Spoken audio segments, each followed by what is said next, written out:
tiga.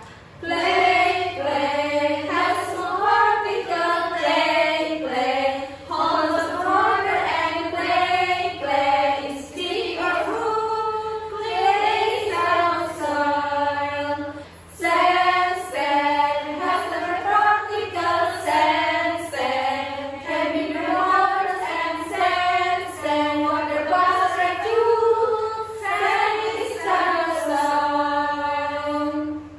Tanah tempat kita berpijak, manusia, hewan, juga tumbuhan, membangun rumah di atas tanah, menanam bunga pun dengan tanah, tanah liat dan tanah merah, tanah gambut dan tanah pasir, itu semua jenis-jenis tanah yang bermanfaat bagi semua.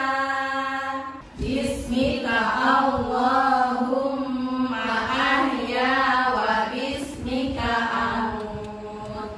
Dengan namamu ya Allah, aku hidup dan mati.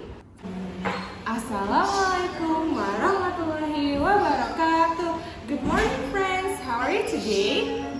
Good, alhamdulillah. Semoga kabar teman-teman dan ayah bunda di rumah selalu dalam keadaan sehat walafiat.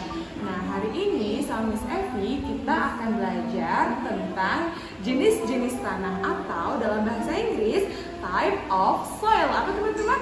Ya, type of soil. Nah teman-teman, kemarin sempat dijelaskan oleh Bu Rina tentang tanah dan juga manfaat tanah. Jadi hari ini kita akan mengenal jenis-jenis tanahnya. Nah teman-teman, kira-kira sudah ada yang tahu nggak sih jenis-jenis tanah itu apa saja? Ya, pintar. Salah satunya adalah tanah liat yang kemarin teman-teman membuat kerajinan dari tanah liat. Nah hari ini kita akan belajar jenis-jenis tanah juga dalam bahasa Inggrisnya ya. Nah, yang pertama adalah tanah liat. Nah, tanah liat kalau dalam bahasa Inggris adalah clay. Apa teman-teman? Clay. Nah, ciri-ciri tanah liat adalah berwarna merah bata loh.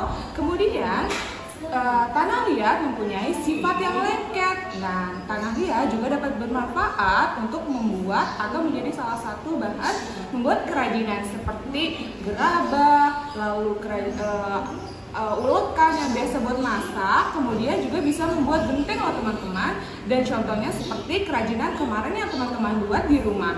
Nah, selain tanah liat ada tanah pasir. Tanah pasir dalam bahasa Inggris adalah sandy soil. Apa teman-teman? Sandy soil. Nah, ciri-ciri dari tanah pasir adalah berbutir atau berkerikil loh teman-teman. Kemudian dari tanah pasir ini itu sulit sekali untuk tumbuhan hidup. Namun tanah pasir berguna biasanya sebagai menjadi salah satu bahan untuk bangunan atau membuat rumah teman-teman. Selanjutnya jenis tanah lainnya yaitu tanah humus. Apa teman-teman? Tanah humus. Nah, kalau dalam bahasa Inggris adalah humus soil. Apa teman-teman? Humus soil. Nah, ciri-ciri dari tanah humus memiliki warna yang gelap loh teman-teman. Nah, tanah ini termasuk salah satu tanah yang subur sehingga bagus untuk tumbuhan hidup. Nah, tanah humus ini bisa sering ditemukan di daerah yang tropis, contohnya seperti di Indonesia. Nah, jenis tanah selanjutnya adalah tanah gambut atau dalam bahasa Inggris adalah peat. Apa teman-teman? Peat. Nah, ciri-ciri tanah gambus yaitu teksturnya basah, lengket, dan juga lunak. Nah, warna tanah gambus juga terlihat agak gelap. Nah, tanah gambus ini teman-teman bisa jumpai di daerah yang basah seperti rawa-rawa. Nah, selanjutnya adalah tanah laterit atau biasanya kita kenal sebagai tanah merah. Nah, tanah merah ini dalam bahasa Inggris disebut laterite soil. Apa teman-teman? Nah, laterite soil.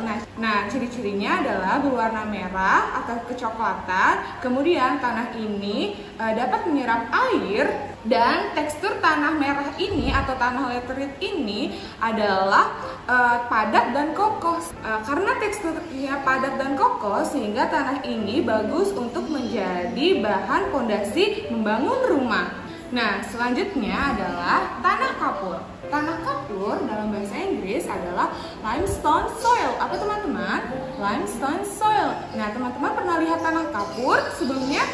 Ya, tanah kapur memiliki ciri-ciri warnanya biasanya berwarna putih. Nah, tanah kapur ini hasil dari pelapukan kapur yang sudah hancur, teman-teman. Dan juga tanah kapur merupakan tanah yang tidak subur sehingga tumbuhan akan sulit tumbuh di atas tanah kapur ini.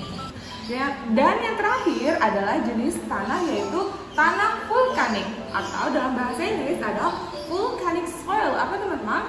Volcanic soil. Nah, ciri-ciri tanah vulkanik adalah tanah ini terbentuk dari pelapukan abu vulkanik, teman-teman. Biasanya warna ini tuh memiliki warna hitam pekat ke abu-abuan. Dan struktur tanahnya sangat cocok untuk perkebunan atau pertanian. Karena tanah ini bersifat gembur dan mudah terurai. Nah, itu dia teman-teman beberapa jenis tanah dalam bahasa Inggrisnya tadi yang sudah Miss Evi jelaskan ya teman-teman.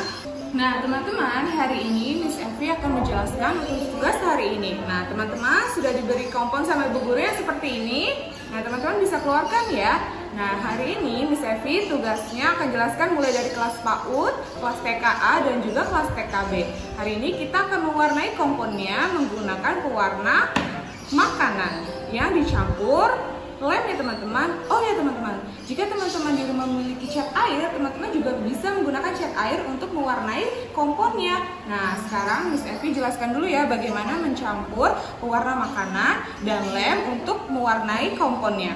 Yang pertama Miss Evi keluarkan dulu lemnya sedikit saja teman-teman.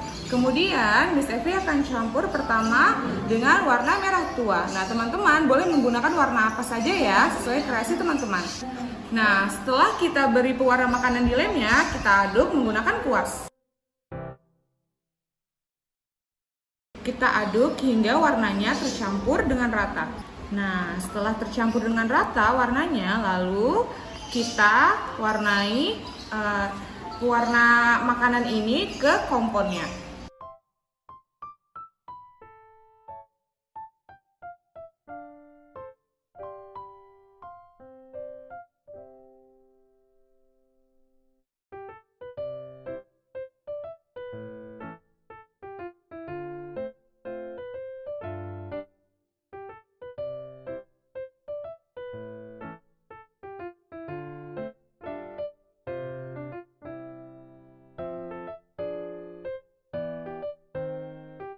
Nah teman-teman, setelah diwarnai dengan warna yang pertama seperti ini, Miss Evi mau menggradasikan dengan warna oranye. Nah, cara membuat warnanya sama ya seperti yang tadi Miss Evi jelaskan.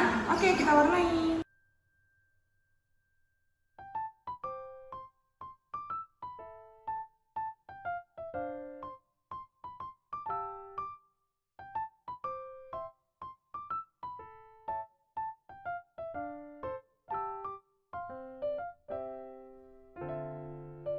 Nah, alhamdulillah teman-teman, hari ini sudah selesai membuat atau mewarnai kompon dengan pewarna makanan atau cat air. Nah, jadinya seperti ini teman-teman. Nah, sekian pembelajaran hari ini bersama Miss Evi. Teman-teman tetap semangat belajar ya, dan jangan lupa jaga kesehatan. Assalamualaikum warahmatullahi wabarakatuh.